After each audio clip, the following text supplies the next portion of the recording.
Good morning, student. In last lecture, we learned about the barriers to entrepreneurship, then the strength of entrepreneur, and how to overcome the weaknesses. These three parts we'll learn in the last lecture. In today's lecture, we learn about the next part of this chapter. The next part is nature and characteristics of entrepreneurship. So the first characteristics is innovation.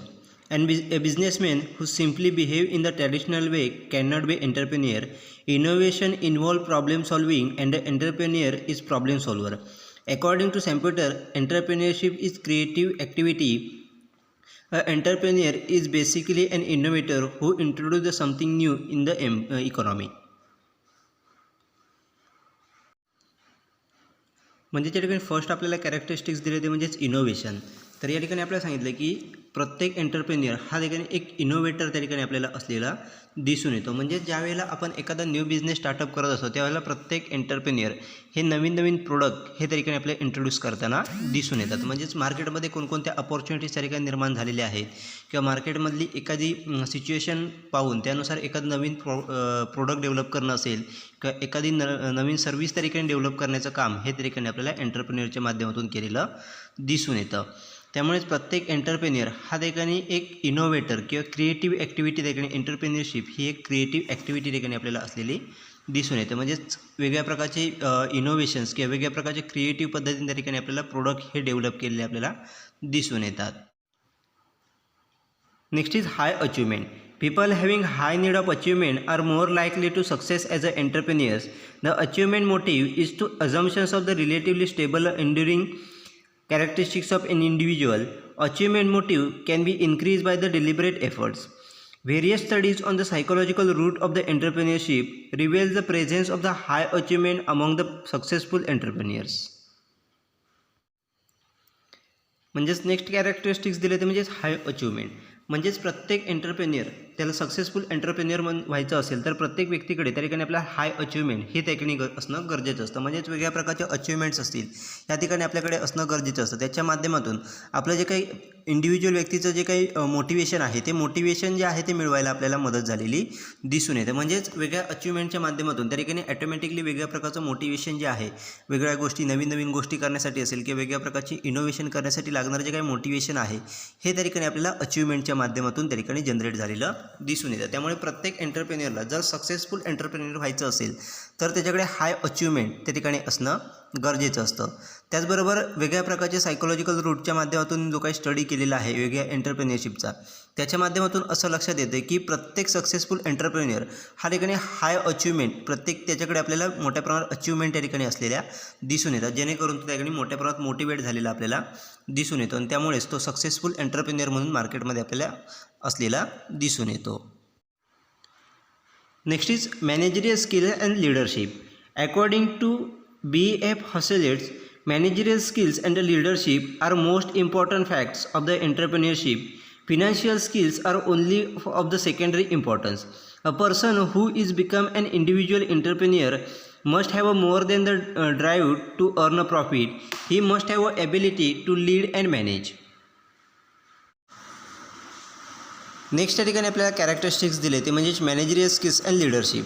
म्हणजेच त्या ठिकाणी आपल्या लक्षात येईल की successful entrepreneurship run करायची असेल किंवा एखादा सक्सेसफुल एंटरप्रेन्युअर त्या ठिकाणी आपल्याला व्हायचं असेल तर त्या ठिकाणी आपल्याकडे मॅनेजरियल स्किल जी आहेत ही त्या ठिकाणी चांगल्या पद्धतीची असणं गरजेचं असतं. त्याचबरोबर आपली लीडरशिप क्वालिटी जी आहे ती देखील आपल्याकडे चांगली असणं गरजेचं असतं. तरच आपण एखादा सक्सेसफुल एंटरप्रेन्युअर आहे ते आपण त्या ठिकाणी बनवू शकतो. आपले ऑर्गनायझेशन असेल किंवा आपला बिझनेस जो आहे तो योग्यरित्या आपण त्या ठिकाणी हँडल करू शकतो. एखादा बिझनेस रन करण्यासाठी त्या ठिकाणी आपल्या फिनान्शियल स्किल जी आहेत ती देखील त्या ठिकाणी तेवढ्याच प्रमाणात आपल्याला सेकंडरी इम्पॉर्टंट त्या ठिकाणी असलेली दिसून येतात. परंतु मॅनेजरियल स्किल असतील किंवा लीडरशिप क्वालिटी जी आहे ही त्या ठिकाणी फर्स्ट आपल्याकडे असणं गरजेचं असतं. कारण आपल्याला वेगळ्या प्रकारच्या गोष्टी असतील त्या ठिकाणी मॅनेज करायच्या असतात. त्याचबरोबर वेगळ्या प्रकारच्या गोष्टींसाठी आपल्याला लीड करायचं असतं. त्यामुळे प्रत्येक सक्सेसफुल एंटरप्रेन्युअर होण्यासाठी त्या ठिकाणी मॅनेजरियल स्किल्स आणि लीडरशिप क्वालिटी ही तेवढीच इम्पॉर्टंट त्या ठिकाणी आपल्याला असलेली दिसून येते. Next is group level pattern. Entrepreneurial characteristics are found in the cluster which may qualify themselves as an entrepreneurial group. Entrepreneurial activity is generated by the particular family background, experience as a member of a certain group, and as a reflection of the general values. Next त्या ठिकाणी characteristics दिले ते म्हणजेच group level pattern. म्हणजेच entrepreneurship run करणं ही एक त्या ठिकाणी आपल्याला ग्रुप लेवल पॅटर्न त्या ठिकाणी प्रत्येक ठिकाणी असलेला दिसून येतो. म्हणजेच एखादा एंटरप्रेन्योर असेल हा ग्रुप लेवलवरती त्या ठिकाणी आपल्याला एंटरप्रेन्योरशिप जी आहे ती रन करताना आपल्याला दिसून येतो. म्हणजेच पर्टिक्युलर फॅमिली बॅकग्राऊंडची व्यक्ती असेल किंवा पर्टिक्युलर एखादा ग्रुप असेल त्याच्या ग्रुपचा मेंबर असेल अशा प्रकारचे जे काही व्यक्ती असतील किंवा वेगळ्या प्रकारचे जनरल व्हॅल्यूज असेल त्याचं रिफ्लेक्शनच्या माध्यमातून त्या ठिकाणी आपल्याला एंटरप्रेन्योरियल ॲक्टिव्हिटीज या ठिकाणी रन केलेल्या दिसून येतात. म्हणजेच जर समजा एखादी व्यक्ती ही त्या ठिकाणी बिझनेस माइंडेड फॅमिलीमधून असेल किंवा त्या एखाद्या फॅमिलीचा त्या ठिकाणी फॅमिली बिझनेस असेल त्याच्या माध्यमातून ती व्यक्ती ही त्या ठिकाणी आपल्याला नवीन नवीन बिझनेस किंवा एंटरप्रेन्योरियल ॲक्टिव्हिटीज त्या ठिकाणी आपल्याला रन करताना दिसून येतात. त्याचबरोबर एखादा बिझनेस माइंडेड ग्रुप असेल त्या ग्रुपची एखादा मेंबर असेल ती त्या एक्सपिरियन्सच्या माध्यमातून त्या ठिकाणी वेगळ्या प्रकारचे एंटरप्रेन्योरियल ॲक्टिव्हिटीज त्या ठिकाणी आपल्याला करताना दिसून येते. अशा पद्धतीने ग्रुप लेवल पॅटर्नच्या माध्यमातून देखील आपल्याला एंटरप्रेन्योरशिप किंवा एंटरप्रेन्योर्स हे त्या ठिकाणी आपल्याला निर्माण झालेले दिसून येतात. Next is organisation building. According to Harbison, entrepreneurship implies the skills to build an organization, and organization building ability is most critical skills required for the industrial development. These skills means the ability to multiply oneself by effectively delegating the responsibilities to the other. Next त्या ठिकाणी आपल्याला characteristics दिले ते म्हणजेच organisation building. म्हणजेच त्या ठिकाणी आपल्याला लक्षात येईल की वेगळ्या प्रकारचे एंटरप्रेन्योरशिप असतील त्या रन करणं असेल किंवा एखादी इंडस्ट्रियल डेव्हलपमेंट त्या ठिकाणी आपल्याला करायची असेल तर त्या ठिकाणी ऑर्गनायझेशन बिल्डिंग हे सगळ्यात महत्त्वाचं असलेलं दिसून येईल. आपला बिझनेस रन करण्यासाठी असेल किंवा आपले जे काही बिझनेस ॲक्टिव्हिटीज ज्या आहेत त्या रन करण्यासाठी चांगल्या पद्धतीची ऑर्गनायझेशन जी आहे ही त्या ठिकाणी आपल्याला तयार करणं गरजेचं असतं. त्यामुळेच प्रत्येक एंटरप्रेन्योरशिप रन करण्यासाठी ऑर्गनायझेशन बिल्डिंग हे सगळ्यात महत्त्वाचं ठिकाणी आपल्याला गरजेचं असलेलं दिसून येतं. तर ऑर्गनायझेशन बिल्डिंग म्हणजेच काय तर एखाद्या व्यक्ती स्वतःला मल्टिप्लाय करून त्या ठिकाणी आपल्या ज्या काही वेगळ्या प्रकारच्या रिस्पॉन्सिबिलिटीज असतील त्या इतर व्यक्तींवरती कशा पद्धतीने आपल्याला डिस्ट्रीब्यूट करता येतील किंवा आपल्या रिस्पॉन्सिबिलिटीज इतर व्यक्तींवरती इफेक्टिव्हली आपण कशा पद्धतीने करू शकतो त्याचं डिस्ट्रीब्युशन किंवा त्याचं मॅनेजमेंट जे आहे ते इतर व्यक्तींच्या माध्यमातून आपण कशा पद्धतीने करू शकतो याच्याकडे ऑर्गनायझेशन बिल्डिंगच्या माध्यमातून फोकस केला जातो. त्याच्या माध्यमातून त्या ठिकाणी आपल्याला एंटरप्रेन्योरशिप डेव्हलपमेंट ही त्या ठिकाणी झालेली दिसून येते. Next is gap filling function. The most significant feature of the entrepreneurship is gap filling. It is the job of the entrepreneur to fill a gap or make up the differentiation which always exists in the knowledge about the production function. Some input like motivation and leaderships are the vague and their output is indeterminate, and the entrepreneur has to marshal all the input to realize the final product. म्हणजेच next आपल्याला characteristics दिले ते म्हणजेच gap filling function. म्हणजेच एंटरप्रेन्योरशिपच्या माध्यमातून त्या ठिकाणी आपल्याला गॅप फिलिंग हे देखील मोठ्या प्रमाणात आपल्याला केलेलं दिसून येतं. म्हणजेच प्रत्येक एंटरप्रेन्योर हा वेगळ्या प्रकारचे जे काही गॅप असतील म्हणजेच त्या ठिकाणी प्रोडक्शन फंक्शन आणि नॉलेज याच्यामधले जे काही गॅप असतील ते फिल करण्याचं ते भरून काढण्याचं काम हे एंटरप्रेन्योरच्या माध्यमातून आपल्याला केलेलं दिसून येतं. म्हणजेच त्या ठिकाणी आपल्याला लक्षात येईल की मोटिवेशन असेल लिडरशिप असेल याच्यासारखे जे काही इनपुट आहेत हे त्या ठिकाणी आपल्याला अस्पष्ट असलेले दिसून येतात. ते निश्चित आपण आयडेंटिफाय करू शकत नाही. त्याच्यामुळेच त्या ठिकाणी आपलं जे काही आउटपुट आहे त्याच्या माध्यमातून मिळणारं ते देखील आपल्याला अनिश्चित असलेलं दिसून येतं. याच्यामध्ये आपल्याला मोठ्या प्रमाणात गॅप हा ठिकाणी कुठेतरी आपल्याला डिफरन्स हा ठिकाणी आपल्याला असलेला दिसून येतो. मग हा जो डिफरन्स आहे किंवा हा जो गॅप आहे ते भरून काढण्याचं काम हे त्या ठिकाणी आपल्याला एंटरप्रेन्योरच्या माध्यमातून केलं जातं आणि त्याच्या माध्यमातून त्या ठिकाणी योग्य पद्धतीने इनपुट देऊन त्या ठिकाणी चांगल्या पद्धतीचं आउटपुट हे त्या ठिकाणी आपल्याला घेतलेलं दिसून येतं. अशा पद्धतीचं काम हे त्या ठिकाणी आपल्याला एंटरप्रेन्योरच्या माध्यमातून केलेलं दिसून येतं आहे. Next is status withdrawal. According to Hagen, creative innovations or the change in fundamental features of the economic growth. An entrepreneur is a creative problem solver, increasing things of practical and technological relevance.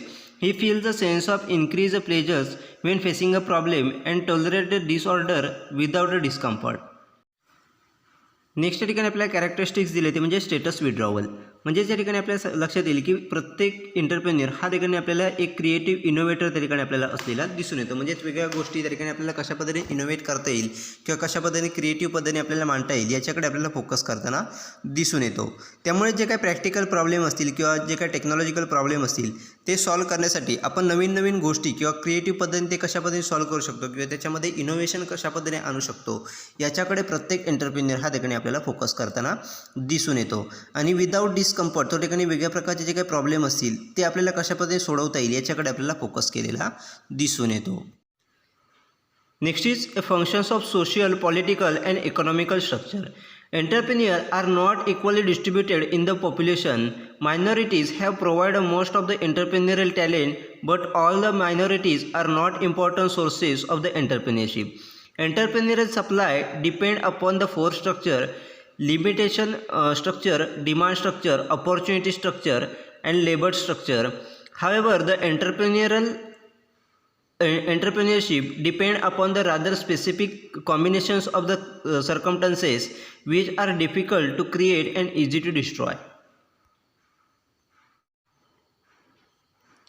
Next या ठिकाणी आपल्याला characteristics दिले ते म्हणजेच functions of social, political and economic structure. म्हणजेच त्या ठिकाणी आपल्या लक्षात येईल की एंटरप्रेन्युअर्स हे त्या ठिकाणी वेगवेगळ्या स्ट्रक्चरमध्ये आपल्याला डिपेंड असलेले दिसून येतात. म्हणजेच वेगळ्या प्रकारचे जे काही स्ट्रक्चर असतील मग त्यामध्ये लिमिटेशन स्ट्रक्चर असेल, डिमांड स्ट्रक्चर असेल, अपॉर्च्युनिटी स्ट्रक्चर असेल किंवा लेबर स्ट्रक्चर असेल, याच्यानुसार त्या ठिकाणी एंटरप्रेन्युअर सप्लाय जो आहे हा डिपेंड असलेला आपल्याला दिसून येतो. त्याचबरोबर वेगळ्या प्रकारचे जे काही स्ट्रक्चर असेल त्याचं कॉम्बिनेशनवरती देखील आपल्याला एंटरप्रेन्युअरल ॲक्टिव्हिटीज या डिपेंड असलेल्या दिसून येतात. त्यामुळे आपल्याला एंटरप्रेन्युअरशिप डेव्हलप करत असताना वेगळ्या प्रकारचे सोशल फॅक्टर असतील किंवा पॉलिटिकल फॅक्टर असतील किंवा इकॉनॉमिक स्ट्रक्चर जे आहेत हे त्या ठिकाणी विचारात घेऊनच त्या ठिकाणी आपण एंटरप्रेन्युअरशिप ही डेव्हलप करणं गरजेचं असतं. Next is dynamic process. Entrepreneurship is a dynamic function. It thrives on the change in the environment which bring a useful opportunities for business. Flexibility is a hallmark of the successful entrepreneur. Next या ठिकाणी आपल्याला functions दिले ते म्हणजेच dynamic process. म्हणजेच entrepreneurship हे एक dynamic function किंवा डायनॅमिक प्रोसेस त्या ठिकाणी आपल्याला असलेली दिसून येते. म्हणजेच त्यामुळे काळानुसार किंवा प्रत्येक अपॉर्च्युनिटीनुसार किंवा मार्केटमध्ये होणारे चेंजनुसार त्या ठिकाणी एंटरप्रेन्युअरशिपमध्ये देखील आपल्याला चेंजेस हे करावे लागलेले दिसून येतात. म्हणजेच मार्केटमध्ये होणारे जे काही चेंज असतील त्याच्यानुसार आपल्याला वेगवेगळ्या प्रकारच्या बिझनेस अपॉर्च्युनिटीज कोणकोणत्या निर्माण झालेल्या आहेत किंवा कोणकोणत्या बिझनेस अपॉर्च्युनिटीज आपल्याला भविष्यामध्ये निर्माण होणार आहेत याचा विचार करून त्यानुसार त्या ठिकाणी एंटरप्रेन्युअरशिपमध्ये आपल्याला चेंजेस हे झालेले दिसून येतात. त्यामुळे त्या ठिकाणी एक सक्सेसफुल एंटरप्रेन्युअरशिप आपल्याला रन करायची असेल तर आपल्याकडे फ्लेक्झिबिलिटी म्हणजे ज्याप्रमाणे मार्केटमध्ये चेंज होत जातील त्याप्रमाणे आपल्या एंटरप्रेन्युअरशिपमध्ये किंवा आपल्या बिझनेसमध्ये त्या ठिकाणी चेंज करता आले पाहिजे तरच आपण त्या ठिकाणी सक्सेसफुल एंटरप्रेन्युअर होऊ शकतो. त्यामुळे डायनॅमिक प्रोसेस ही देखील एक त्या ठिकाणी कॅरेक्टरिस्टिक्स हे असलेल्या ठिकाणी एंटरप्रेन्युअरशिपचं आपल्याला दिसून येते. Next is resource mobilisation. Resource mobilisation is one of the fundamental characteristics of the entrepreneurship. Resources are the needed to ensure the success and the entrepreneur mobilize the resources in the environment. Next या ठिकाणी आपल्याला characteristics दिले ते म्हणजेच resource mobilisation. म्हणजेच त्या ठिकाणी आपल्याला वेगळ्या प्रकारचे एंटरप्रेन्युअरशिप रन करण्यासाठी वेगळ्या प्रकारच्या रिसोर्सेसची ठिकाणी आपल्याला गरज असलेली दिसून येते. मग त्या ठिकाणी फिनान्शियल रिसोर्सेस असतील किंवा वेगळ्या प्रकारचे जे काही मटेरियल असेल ते असेल हे त्या ठिकाणी आपल्याला मोबिलाईज करणं किंवा ते कलेक्ट करणं आपल्याला गरजेचं असलेलं दिसून येतं. त्याचबरोबर वेगळ्या प्रकारचा बिझनेस रन करत असताना किंवा एखादं प्रोडक्ट डेव्हलप करणं असेल किंवा एखादी सर्व्हिस डेव्हलप करणं असेल त्याच्यासाठी वेगळ्या प्रकारचे रिसोर्सेस त्या ठिकाणी आपल्याला रिक्वायर्ड असलेले दिसून येतात किंवा वेगळ्या प्रकारच्या रिसोर्सेसची गरज ही त्याकडे आपल्याला असलेली दिसून येते. मग हे रिसोर्सेस जे आहेत ते मोबिलाईज करणं किंवा ते कलेक्ट करण्याचं काम हे त्याकडे एंटरप्रेन्युअरशिपच्या माध्यमातून केलेलं आपल्याला दिसून येतं. आणि आपल्याला जर आपलं एंटरप्रेन्युअरशिप जी आहे ती सक्सेस करायची असेल किंवा एक सक्सेसफुल एंटरप्रेन्युअर म्हणून जर त्या ठिकाणी आपल्याला नावारूपाला यायचं असेल तर त्या ठिकाणी आपल्याला चांगल्या पद्धतीने रिसोर्सेस मोबिलायझेशन करणं हे गरजेचं असलेलं आपल्याला दिसून येतं. त्याचबरोबर मार्केटमध्ये आपल्याला सस्टेन राहायचं असेल तर मार्केटमध्ये सस्टेन राहण्यासाठी देखील आपल्याला त्याच पद्धतीने वेगळ्या प्रकारचे रिसोर्सेस जे आहेत ते मोबिलाईज करणं गरजेचं असलेलं दिसून येतं. अशा पद्धतीची वेगळी कॅरेक्टरिस्टिक्स जी आहेत ही त्या ठिकाणी एंटरप्रेन्युअरशिपची आपल्याला असलेली दिसून येतात. Next is conditions for the successful growth of entrepreneurship. म्हणजेच त्या ठिकाणी आपल्याला एखादी एंटरप्रेन्युअरशिप जी आहे त्याची सक्सेसफुल ग्रोथ करायची असेल किंवा सक्सेसफुल करायचं असेल तर आपल्याला कोणकोणत्या कंडिशन्स आहेत किंवा कोणकोणत्या गोष्टी आपल्याला कराव्या लागतात ते या ठिकाणी आपल्याला दिलेल्या आहेत. तर त्या गोष्टी कोणकोणत्या आहेत ते आपण आता पुढे पाहणार आहोत. So the first is determination of objective. Any person intending to start a business must first determine the objective. After determining the objectives, the process of the accomplishments is to be decided. The objective may be short term or the long term. A careful thought is to be given in determinations of the objective. म्हणजेच first या ठिकाणी आपल्याला conditions दिले ते म्हणजे determination of objective.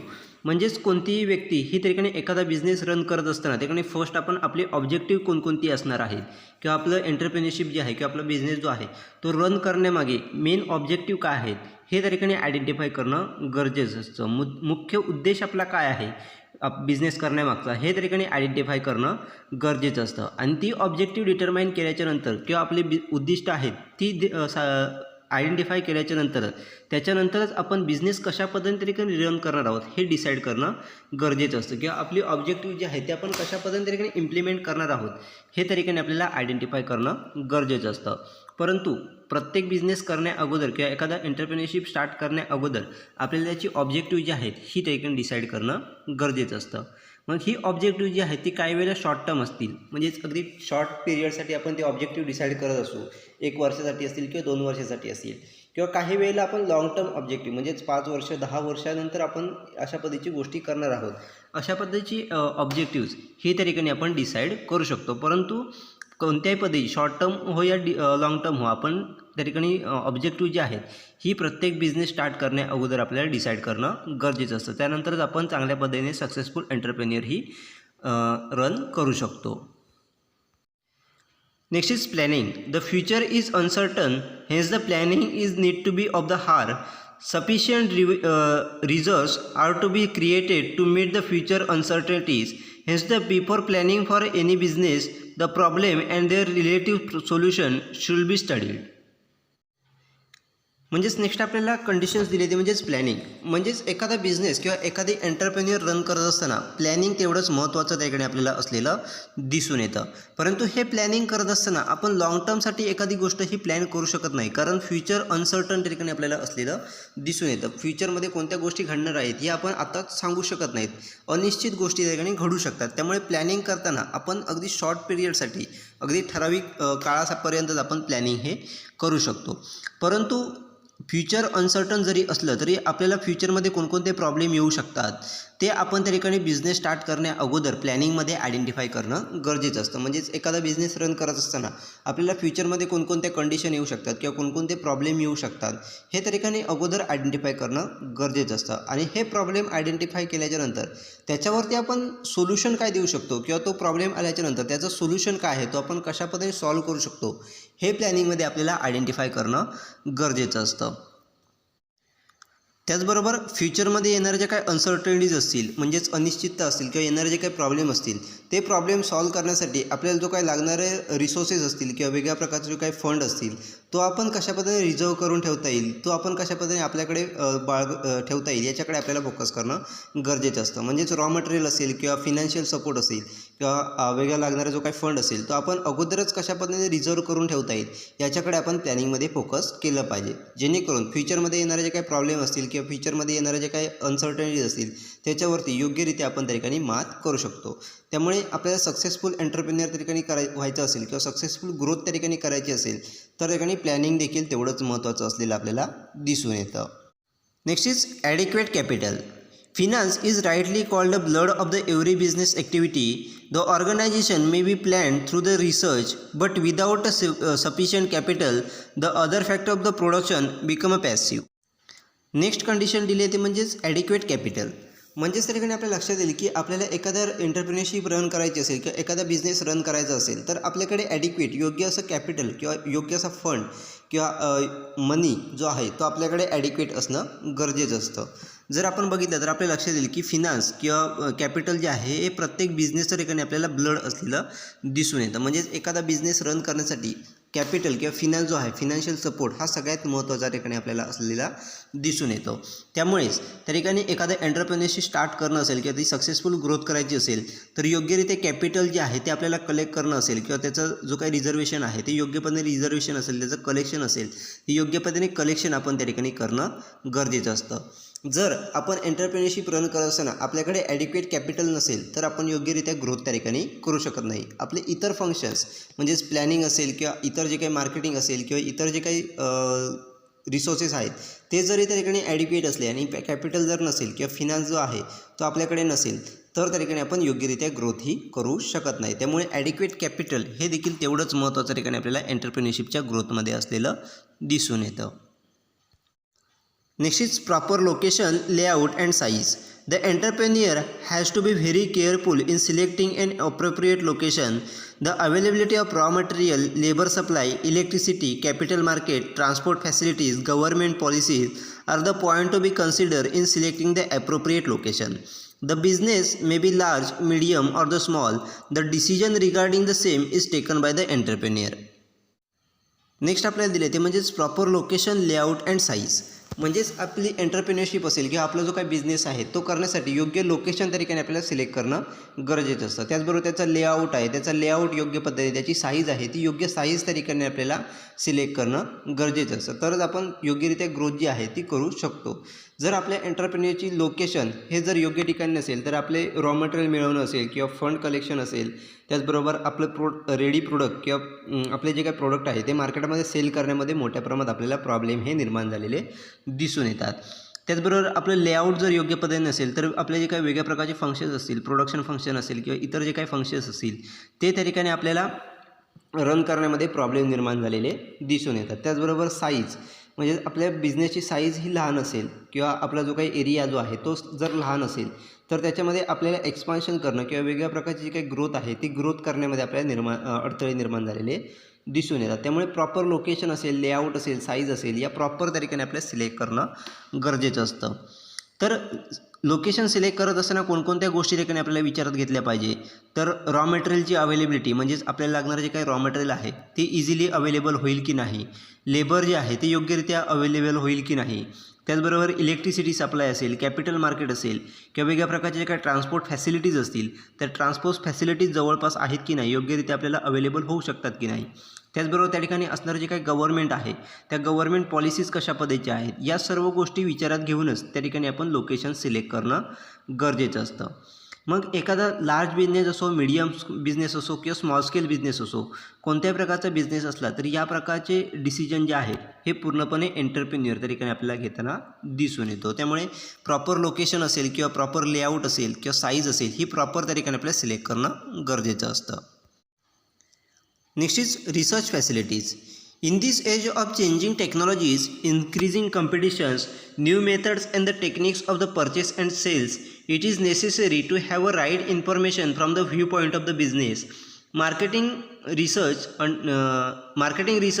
undertake the above related research activities. An innovative entrepreneur always goes for the something new. Next या ठिकाणी आपल्याला कंडिशन्स दिले ते म्हणजेच रिसर्च फॅसिलिटीज.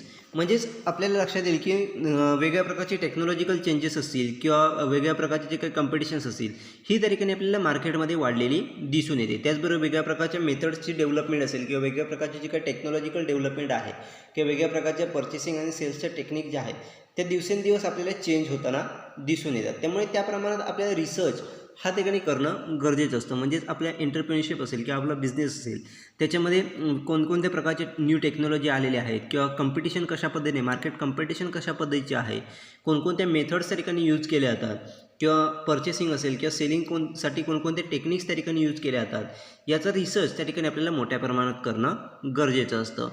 मग हा रिसर्च जो आहे तो मार्केट रिसर्चच्या माध्यमातून असेल. मग मार्केट रिसर्चच्या माध्यमातून त्या ठिकाणी आपल्याला मार्केट कशा पद्धतीचं आहे, मार्केटमध्ये कॉम्पिटिशन कशा पद्धतीचे आहे, पर्चेसिंग सेल्स डिसिजन कशा पद्धतीने घेतले जातात या सर्व गोष्टी देखील आपल्याला आयडेंटिफाय करणं गरजेचं असतं. त्याचबरोबर जे कोणी इनोव्हेटिव्ह एंटरप्रेन्युअर असतील ते नेहमी त्या ठिकाणी आपल्याला नवीन नवीन गोष्टी कशा पद्धतीने करता येईल याच्याकडे फोकस करताना दिसून येतात. मग या नवीन गोष्टी करण्यासाठी आपल्याला वेगळ्या प्रकारचे जे काही रिसर्च असतील, वेगळ्या प्रकारची इन्फॉर्मेशन जी आहे ती आपल्याला कलेक्ट करणं गरजेचं असतं. त्यामुळे सक्सेसफुल ग्रोथ जर करायची असेल तर आपल्याला योग्य पद्धतीने रिसर्च देखील त्या ठिकाणी करणं गरजेचं असतं. त्यामुळे रिसर्च फॅसिलिटी ही देखील आपल्याला एंटरप्रेन्योरशिपच्या डेव्हलपमेंटमध्ये किंवा सक्सेसफुल ग्रोथमध्ये इम्पॉर्टंट त्या ठिकाणी असलेली दिसून येते. अशा पद्धतीच्या वेगवेगळ्या कंडिशन्सच्या माध्यमातून त्या ठिकाणी आपली एंटरप्रेन्योरशिप जी आहे ते आपण सक्सेसफुली त्या ठिकाणी ग्रोथ करू शकतो. अशा पद्धतीने आजच्या लेक्चरमध्ये आपण nature and characteristics of the entrepreneurship म्हणजेच एंटरप्रेन्योरशिपची नेचर काय आहे किंवा कॅरेक्टरिस्टिक्स कोणकोणती आहेत ती पाहिलेली आहेत. त्याच्यानंतर कंडिशन्स कोणकोणत्या आहेत म्हणजेच एंटरप्रेन्योरशिप सक्सेसफुल ग्रोथ करण्यासाठी आपल्याला कोणकोणत्या कंडिशन्स किंवा कोणकोणत्या गोष्टी ठिकाणी कराव्या लागतात हे आपण आजच्या लेक्चरमध्ये पाहिलेले आहेत.